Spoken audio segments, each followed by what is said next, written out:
জানো তো, এখন না নিজের মনকে নিজে বুঝিয়ে নিয়েছি যে আমার এখন কেউ নেই। আমার মা নেই মানে আমার দুনিয়াতে কেউ নেই। মাকে হারানোর পর ভেবেছিলাম হয়তো জীবনে আমার সব কিছু শেষ হয়ে গেছে, আর হয়তো জীবনে কিছু বাকি নেই। কিন্তু একমাত্র একটা মানুষ আমার পাশে সেই সময় থেকে ছিল, এখনো পর্যন্ত আমার সাথে আছে, সেটা হচ্ছে আমার স্বামী। যে আমাকে কখনোই আমার মা চলে যাবার পর আমাকে একা ছাড়েনি। কোনটা আমার পক্ষে ভালো হবে, কোনটা আমার পক্ষে ক্ষতি হবে, বা কোনটা আমার জন্য ভালো কি খারাপ, সমস্ত কিছু আমাকে দেখে রেখেছে। এখনও পর্যন্ত আমি যদি কোনো দিন কোনো কথা ভুল বলে থাকি, বা আমি কোনো যদি ভুল কাজ করে থাকি, সবসময় আমাকে সেটা বোঝায় যে আমি কোনটা করছি কোনটা না করছি। যেটা আমার মা আমাকে সব সময় বোঝাতো যে মিমি তুই এটা ভুল করছিস, ওটা ভুল করছিস।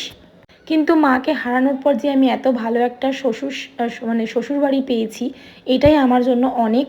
আমি জানি না পরে কি হবে, কিন্তু আমি জানি যে ভালোবাসা দিলে কিন্তু ভালোবাসা অবশ্যই পাওয়া যায়। দেখো, আমার তো আর লাইফে আমার এই সন্তান, স্বামী, শ্বশুরবাড়ি ছাড়া কেউ নেই। কারণ তোমরা সবাই জানো আমার বাবার সাথে সেরকম খুব একটা বনে না। এখন ওনার সাথে বলতে গেলে আমার কোনোরকম কোনো সম্পর্ক নেই।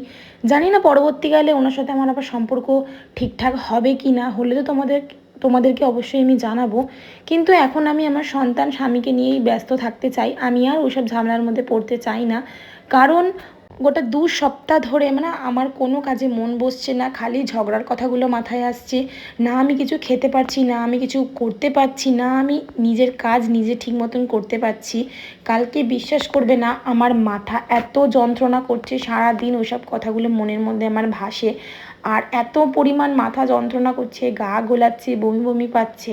আমার হাজব্যান্ড আমার রাত্রি 10:30টার সময় গিয়ে ডাক্তারখানা থেকে ওষুধ নিয়ে এনে দিল আমাকে। আমি খেয়ে এখন একটু সুস্থ আছি। মানে আমি না প্রচুর পরিমাণে টেনশন নিলে, কোনো জিনিস নিয়ে টেনশন নিলে আমার এরকম শরীর খারাপ হয়ে যায়। তারপর আমি চিন্তা করি, আমি যদি শুয়ে পড়ি বা আমার যদি শরীর খারাপ হয়, আমার সন্তানটাকে কে দেখবে? আমার মতন দেখভাল তো কেউ করতে পারবে না, মায়ের মতন দেখভাল তার সন্তানের কেউ করতে পারবে না। ওর কথা ভেবে আমি আরও খাবার দাবার খেলাম, খেয়ে ওষুধ টষুধ খেয়ে আগের থেকে এখন অনেকটা বেটার আছি। সকালবেলা উঠে তো তোমরা দেখতে পাচ্ছ আমি কাজকর্ম সব কিছুই করছি। আমার সন্তানের স্নান খাওয়া দাওয়া সমস্ত কিছু করলাম। তারপরে আমার বর বললো, না তুমি তো আলু কাবলি খেতে ভালোবাসো, আজকে তুমি আলু কাবলি খাও। আর তোমার কাছকে আমি আলু কাবলি এনে দিলাম, আমাদের পাশেই এখানে পাওয়া যায়। আর না আজকে আমার রান্না বান্না কিচ্ছু আমার বর করতে দেয়নি, কারণ আমাদের এই সামনেই অনুকূল ঠাকুরের ওখানে ভোগ খাওয়ায়, বড় করে উদযাপন হয়, মানে পুজো হয়। তো বললো তোমার আজকে রান্না বান্না কিচ্ছু করতে হবে না, তুমি শুধু বাবুকে নিয়ে থাকো, আমি ওখান থেকে ভোগ আলুর দম নিয়ে আসবো। আর আমাদের ওখানে যেহেতু চেনাশোনা লোক ছিল, মানে আমার সাহেবের বাবার একটা বন্ধু ওখানেই থাকে, তো ওরা বললো তুমি টিফিন গাড়ি নিয়ে চলে আসো, আমরা এখানে খাবার দাবার সব প্যাক করে দিচ্ছি। আর আমার একদিকে ভালোই হয়েছে, আমি ওখান থেকে আর কি খাবার দাবার নিয়ে আসলাম। নিয়ে এসে এই ঠাকুরের প্রসাদটা না মানে এত সুন্দর করে। এটা না ডালিয়ার খিচুড়ি, মানে চালের খিচুড়ি না, এত অমৃতর মতন খেতে। না বলে না ঠাকুরের প্রসাদ সবই কিন্তু অমৃত আর কি ফেল হয়। এত সুন্দর খেতে হয়েছিল খিচুড়িটা, তোমাদের কি বলবো। আর সবাই আর কি দুপুরবেলায় আমরা এই খিচুড়িটা খেয়ে নিয়েছি। ওবেলার জন্য আমি ফুলকপি আলুর তরকারি, বিট আলুর তরকারি, মানে ভাজা টাইপের একটু করে রেখে দিয়েছি, যাতে আমার বিকালবেলা কোনো রকম কোনো কষ্ট না হয়। কারণ আমাদের এইখানে যে পরিমাণ ঠান্ডা পড়ছে না, রাত্রেবেলা করে যখন আমি রুটি করতে আসি না, তোমরা তো দেখতে পারো ভিডিও, আমি রাত্রেবেলা করে কী কী রান্না করি না করি সব কিছু তোমাদের সাথে শেয়ার করি। তখন একদম মনে হয় আমার হাতের আঙুল পায়ের আঙুল পুরো না ঠান্ডা বরফের মতন জমে যায়।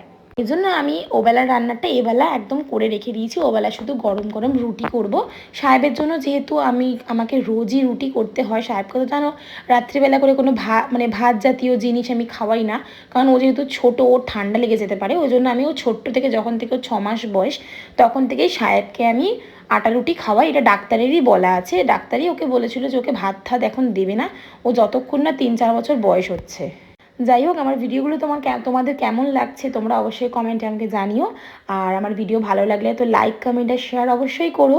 আর অবশ্যই কিন্তু আমার পেজটাকে ফলো করে দিও, তোমরা কিন্তু পেজটা ফলো করছো না।